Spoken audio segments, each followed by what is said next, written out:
So we're still doing money magnetism, and we up to the second last chapter in this book, and today's topic is affirmations. Last week we talked about that tricky subconscious, and we kind of finished last week's session by saying that we need to let the subconscious mind work for us rather than against us.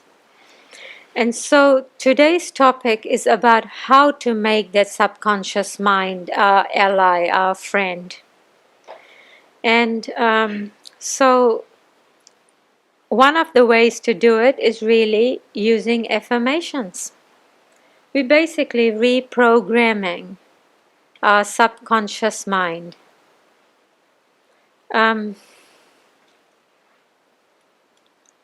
By the time a situation manifests at a physical level,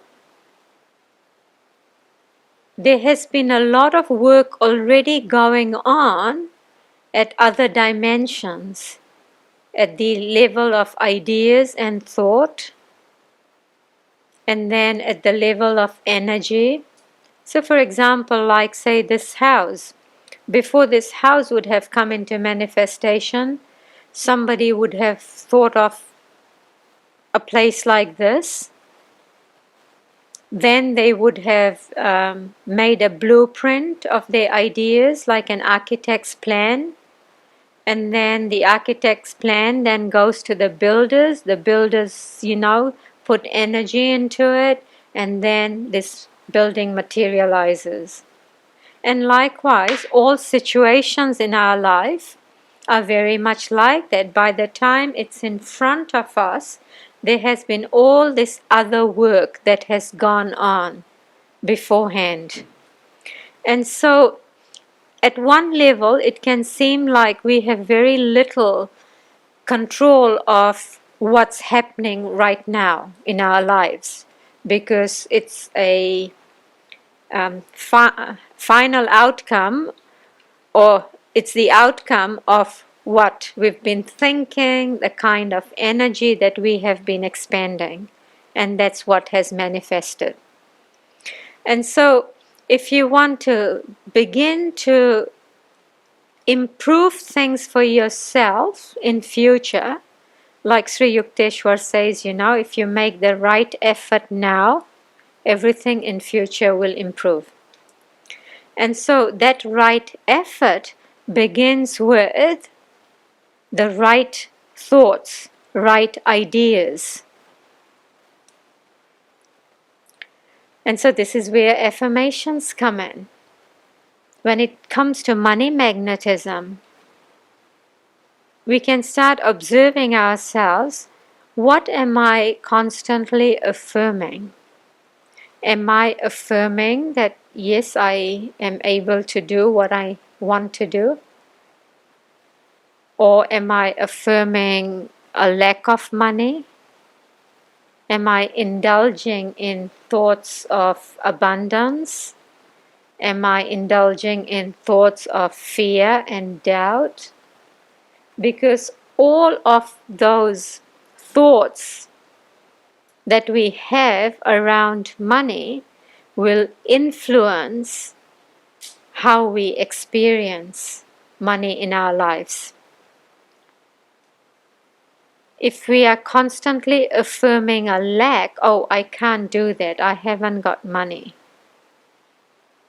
then, and often our thoughts become like a subconscious habit. So even if there is money, we have become so used to saying that, oh, I can't afford it. It's like the subconscious mind just finds it so easy to speak those same sentences over and over and over again, where we're not consciously thinking, what is it that we are saying?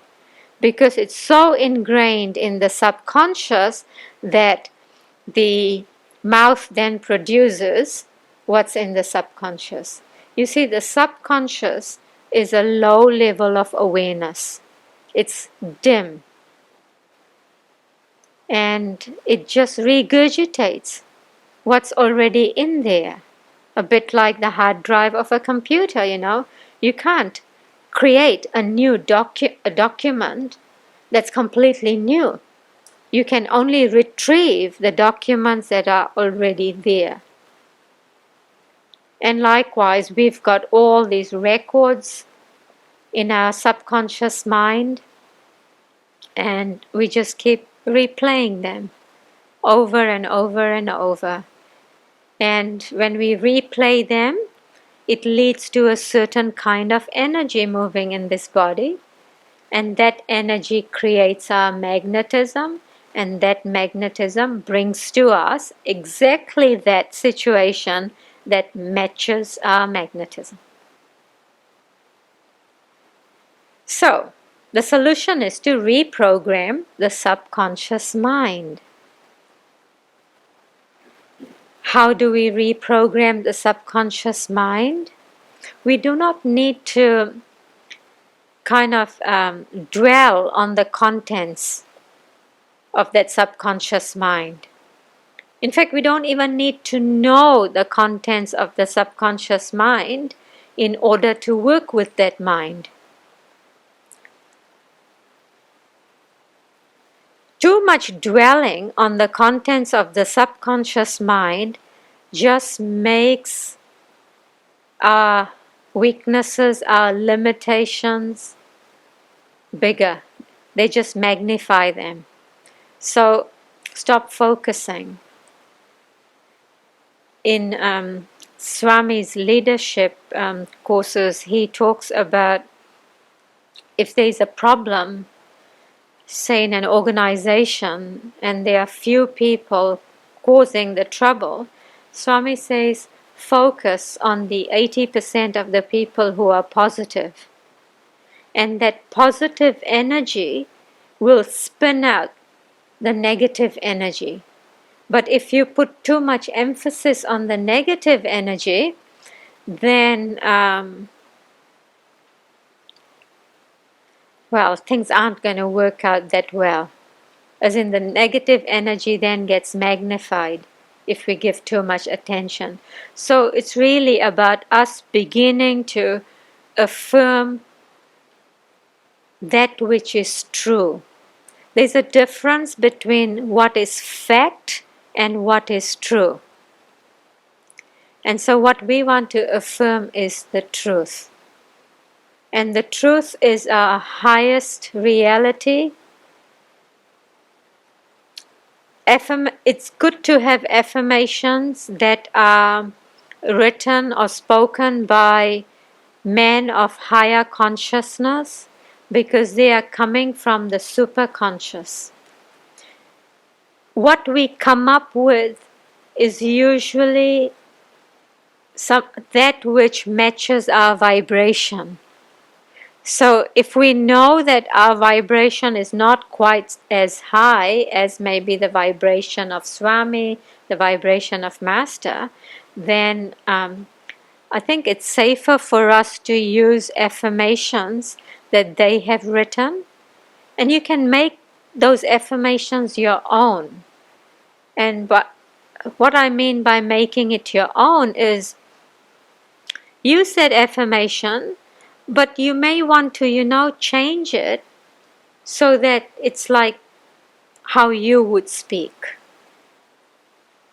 Or sometimes you might find that if you repeat the affirmations over and over and over again, it becomes your affirmation.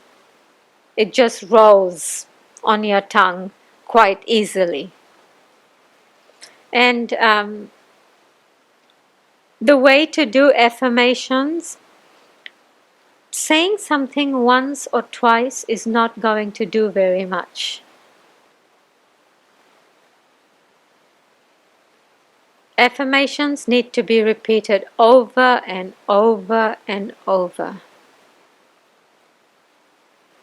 Everybody here meditates. And you know that your mind is always affirming something or the other. You might be, rehearsing a conversation that you're about to have with somebody.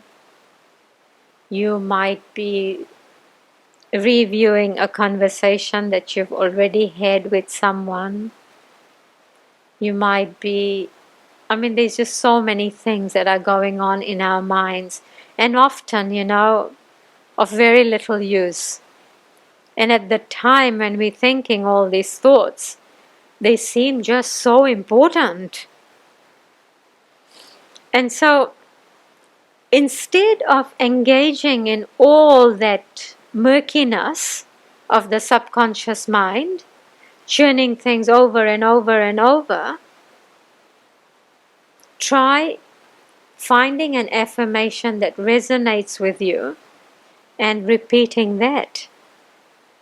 These days we can play something on our devices and put it on repeat, and it just gets to the end and it starts again, gets to the end and it starts again. And likewise, we need to program our mind so that it repeats those affirmations on repeat.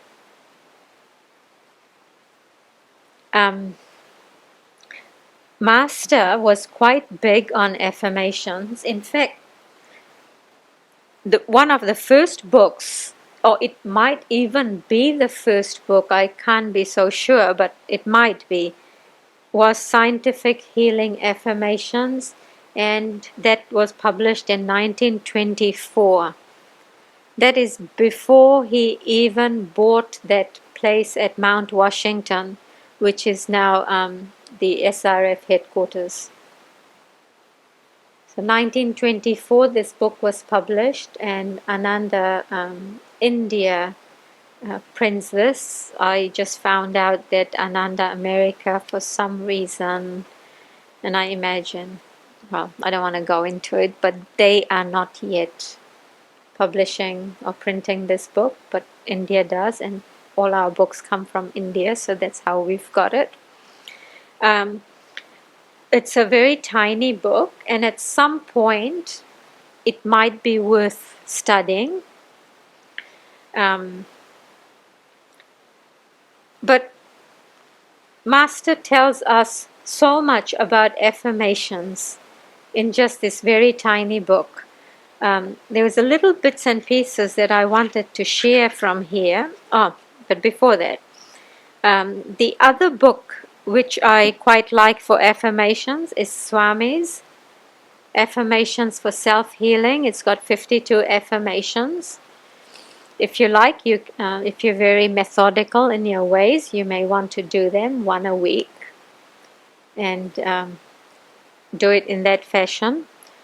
Or if you're like me, you might want to just open something at random and see what resonates with you. We all have our own ways of doing it.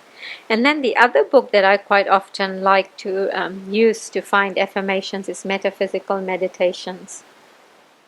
And this is also one that Master has written. And this might even be it's a 1952 edition. I quite like this one as well. So there's no shortage of affirmations.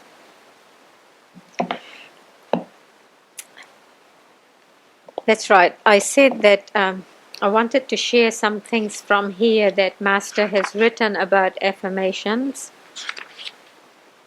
By the way, affirmations are not a substitute for putting the necessary work.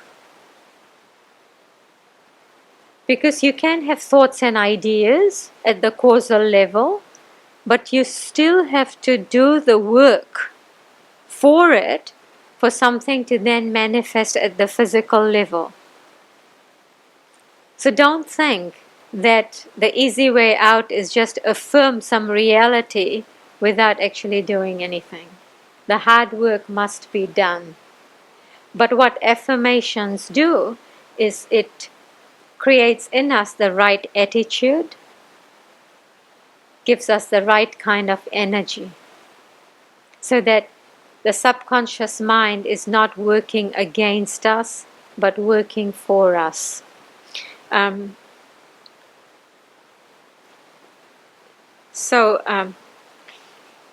here, Master says it should be remembered that there is nothing greater in power than cosmic consciousness or God. The power of cosmic consciousness is greater than the power of your mind.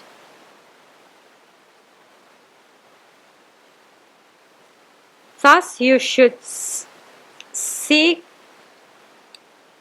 I haven't got my glasses here.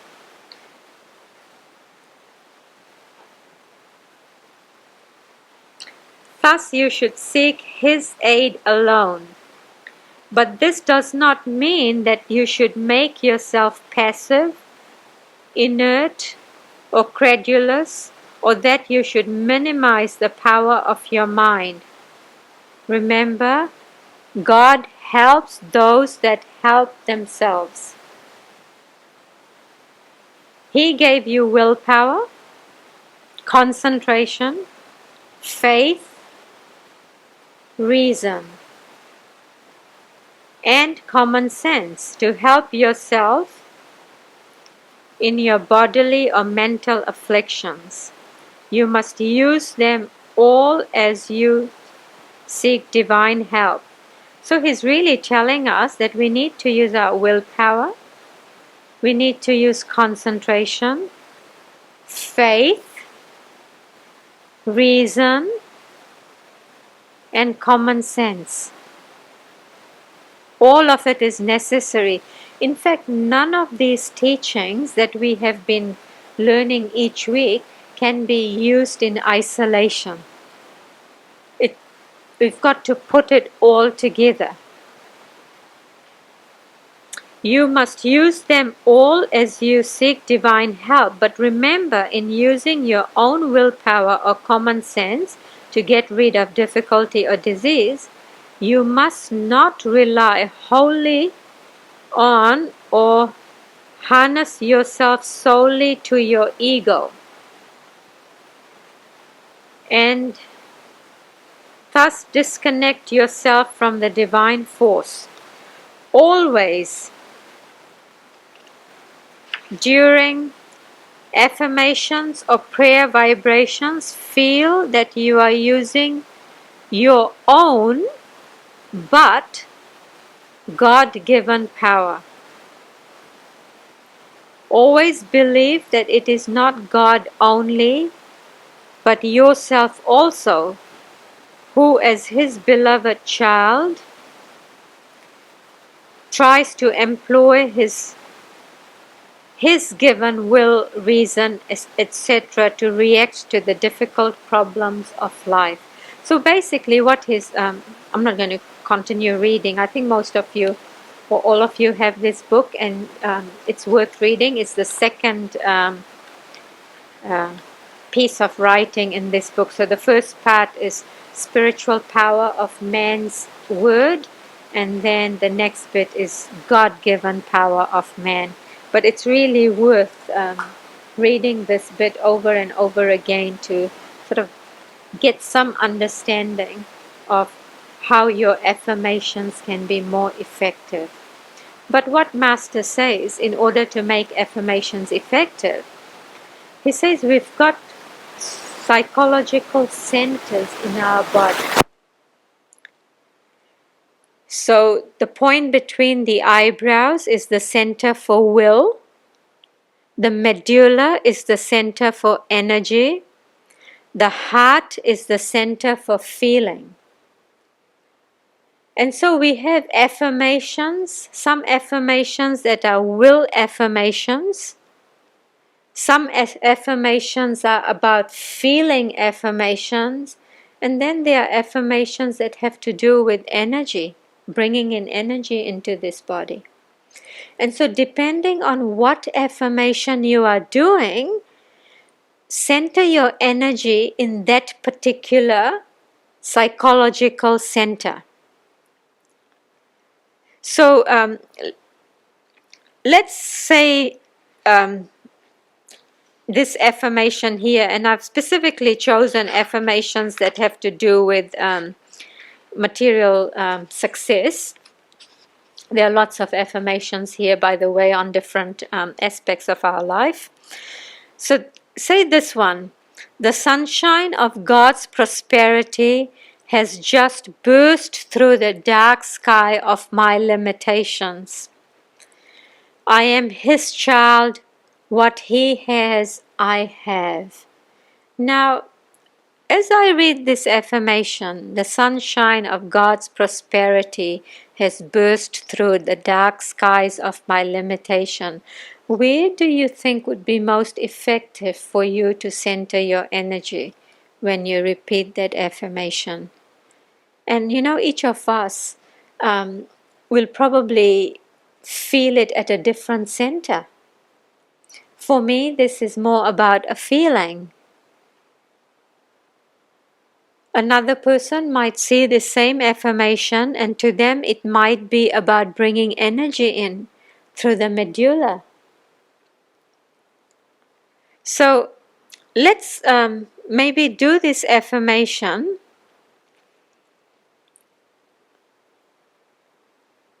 at our heart center using our feeling. And because there's quite a vivid visualization here, as you do this affirmation, also kind of visualize.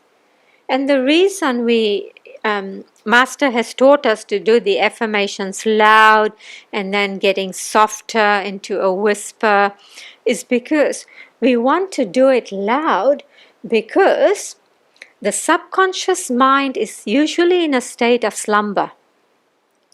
It's not very awake, it's not very alert. So by saying it loudly, we are saying, hey, wake up. We are arousing the attention of the subconscious mind by doing it really loudly first. And then when we do that in normal voice, we kind of getting the conscious mind to really listen to it. And then as we get softer, we are coaxing the subconscious. Hey, listen to this. And once we've coaxed the subconscious mind by just whispering to it, then we coax it even more, kind of embed it really, really deeply by just mentally repeating the affirmation. And then we offer the same affirmation to the superconscious mind. And so we can say this many, many times, and even if you're just doing this mentally, you can turn the mental volume up and you can turn the mental volume down. I sometimes do that with the Hong So technique. If I find that my mind is too restless, I turn the mental volume up of the Hong and the So to grab the attention of the subconscious mind, like, hey, don't come and annoy me.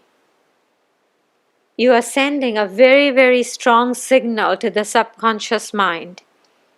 No, it's not your turn yet. And likewise, we can do the same with our affirmations. Turn the mental volume up of the affirmation, and then you can slowly quieten it down. So let's do this affirmation. So sit up straight, and in one of the little pieces here, Master has said how to do these affirmations. There's just so much, there's a topic here that says preliminary rules to be observed before affirmations. You can understand why he called this scientific healing affirmations, as in there is actually a method. That to the point where he even talks about what to do, how to prepare yourself before you even do these affirmations. So the first one is, he says, sit facing north or east. And then close your eyes, Concentrate your awareness on the medulla unless otherwise directed. Keep your spine erect, chest high, abdomen in. Relax completely. Take deep breaths and exhale thrice. I think it says thrice. Take deep breaths and exhale thrice. What do you think that means? To me, it's like take a deep breath in and exhale, like do 3 inhales and 3 exhales. Does that sound like that to you? No?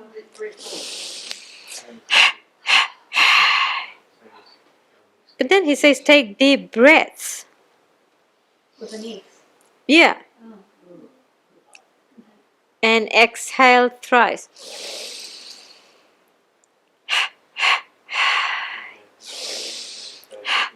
I don't know. So try it both ways and see if you can tune into Master's consciousness to see what he may have meant there, because I don't quite know. I almost had never read that before. What's the one after it? Because it might give a clue to what that one is. Relax the body and keep it motionless.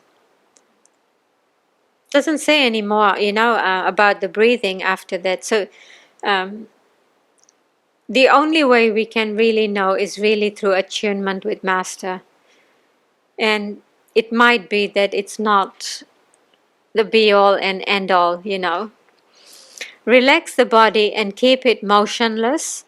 Empty the mind of all restless thoughts and withdraw it from all sensations of bodily weight, temperature, sounds, as in you disconnecting from the senses.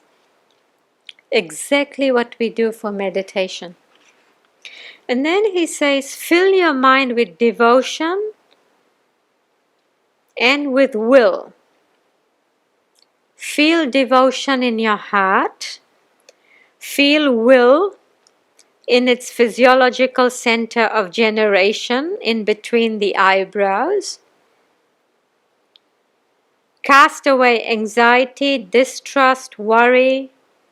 Realize calmly that the divine law works and is all-powerful only when you do not shut it out by doubt or disbelief. Faith and concentration allow it to operate unhampered. Hold the thought that all bodily states are changeable and curable, and that the consciousness of anything being chronic is a delusion. So in the form of even, in the context of money magnetism, if you don't have much money, don't think that that situation is chronic. That too is only temporary. And then he says, forget what it is that you want to be healed of. And then he says, in group affirmations, the leader should read the affirmation rhythmically while standing. The audience should repeat after him or her with the same rhythm and intonation. With the same rhythm and intonation. So, with those instructions from our Guru, let's try this affirmation about the sunshine. Yeah, I'll stay sitting for the camera.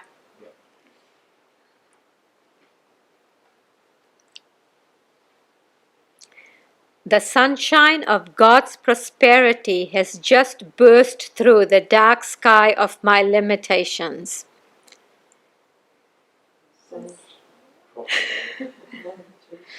Okay, maybe I should break it into two. The sunshine of God's prosperity, has just burst through the dark sky of my limitations.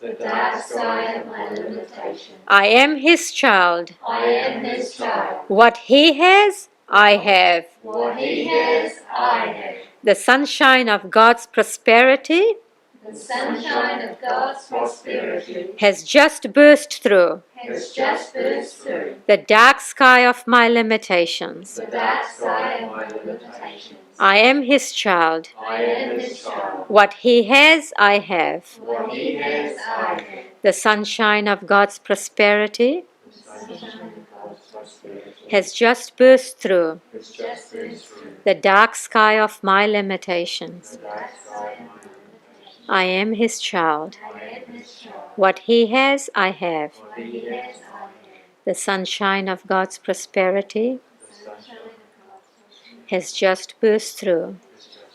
the dark sky of my limitations. I am His child. I am His child. What He has, I have. What He has, I have. The sunshine of God's prosperity The sunshine of God's prosperity has just burst through has just burst through the dark sky of my limitations. I am His child. What He has, I have. The sunshine of God's prosperity has just burst through the dark sky of my limitations. I am His child. What He has, I have. Take it to the superconscious mind. The sunshine of God's prosperity has just burst through the dark sky of my limitations. I am His child. What He has, I have.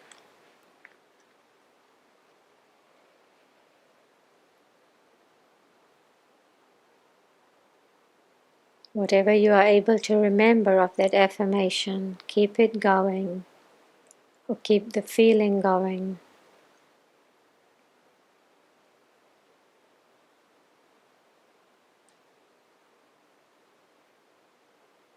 Om.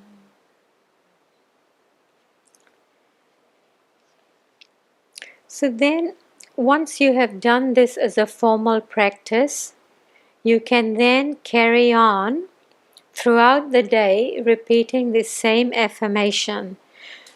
Really good times to repeat this affirmation is just before you are about to fall asleep, so that during the night the subconscious mind can work on it, and then the first thing upon waking up, because at that 2 points your subconscious mind is active. You are more in your subconscious mind, and that's a good time to feed it this thought. And then of course during the day, every time a thought or feeling of lack comes, and I'm talking now in the context of money magnetism, repeat this affirmation. In fact, there are quite a few affirmations around prosperity and money magnetism, and I'm hoping that what I'd like to do, I'm not promising that I'm going to do it, what I would like to do is kind of put it all together, maybe just as a one document. Maybe Serena might be able to help me do that, or if we can find all the prosperity and material success affirmations from this book, from metaphysical meditations and from self-healing, and put it all in one document. I think that would be quite helpful. Do you think? Yeah. Just choose whatever resonates with you. So this one, I don't know, did you feel it was more heart-centered for you? Or did you forget that we had to focus on an energy center? Was it the medulla? Yeah, so you can see that there's no right or wrong about which center you focus on. I mean, some of the affirmations are more kind of to do with one particular psychological center, like I will with my own will that flows through the divine will. But even that one is actually both the medulla and the spiritual eye. I go forth in perfect faith. That can be a will affirmation, but that can also be a feeling affirmation. So, and sometimes we get too excited and we just forget all about you know which psychological center to focus on, but see if you can bring that aspect of the affirmation practice in as well, as to where you focus. So then going back to what Swami has written in Money Magnetism, he says that there are certain attitudes that enhance our magnetism and certain things that demagnetize us. And so that which increases our magnetism, he says, are positive thoughts. Negative thoughts decrease our magnetism. You see, the subconscious mind is very problem-oriented, whereas the superconscious mind is solution-oriented. And so in order for us to have the right kind of magnetism, think positive thoughts and be solution-oriented, as opposed to thinking negative thoughts and being problem-focused. And then have a cheerful attitude. Master says, be of good cheer. So cheerful attitude. I had somebody come here. Well, he actually came to buy some trees that Arun is selling, but then he came inside and he started talking, and he was a Seventh-day Adventist. He was quite active in the church, and he was speaking with such enthusiasm, such passion, and that attitude, that cheerful attitude, is actually quite contagious. And we really felt that we were being blessed by what he was sharing. I mean, I didn't agree with everything that he was saying, but it almost didn't matter. I was able to just kind of, what I didn't agree with, just put it to one side.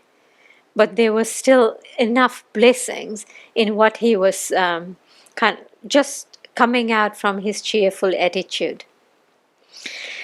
And the third thing Swami says that increases our magnetism is having hope rather than being despondent or being in a state of despair. Next year when Asha comes, the theme that we're looking at is hope for a better world. There's so much going on at the moment in this world that it's very easy, to get despondent. But let's see if we can, have the attitude of hope that we are, in an ascending age. And whatever is happening, nothing is happening outside of Divine Mother's will. That what looks like, so terrible at the moment, there might be a happy ending to that. That it's necessary, a bit like what Krishna says to Arjuna when a lot of people are dying on the battlefield. He says, Arjuna, you see bodies falling, I see souls ascending. And see if we can have that kind of an attitude with everything else as well. And then the other thing that increases our magnetism is when we love instead of when we hate. And the last one is faith. Having faith that in a greater power, in a higher reality, that it's not my own efforts alone that's required in this, but I can have faith that if I put the right work in, everything else is going to get taken care of. So that's today's subject on affirmations and how really to work with the subconscious mind. Next week we'll look at the last chapter in this book, which is Be Practical in Your Idealism. Next week is also Swami Kriyananda's discipleship anniversary, and it's also our birthday, as in the birthday of Ananda, New Zealand. So we've got lots happening next week. And that chapter, Be Practical in Your Idealism, is a very good chapter because Swami Kriyananda was very, very practical in how he approached life, how he brought Ananda to us, And so we may be able to share some stories, and so it'll be like a 3-in-1 celebration, celebrating the finish of money magnetism, our birthday, and Swami's discipleship anniversary. So if you have any other ideas of how we can celebrate next week, yeah, let me know. What's that? Bring a cake, yeah. How about we finish with a song, huh?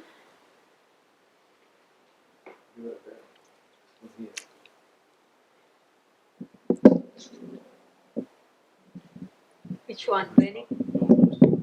Yeah, that's good. Lord Most High, our Heavenly Father, all our lives we dedicate to Thee. All our labors, all our joys and woes, all our pleasures, all our melodies. Make us each a channel of Thy peace. When in darkness, guide us from above. When in sorrow, may we sow Thy joy. When is hatred, may we share Thy love. Heavenly Father, Divine Mother, Friend, beloved God, our Kriya Yoga Masters, and saints of all religions, we humbly bow at your feet. May Thy love shine forever on the sanctuary of our devotion, and may we be able to awaken Thy love in all hearts. Om. Peace. Amen.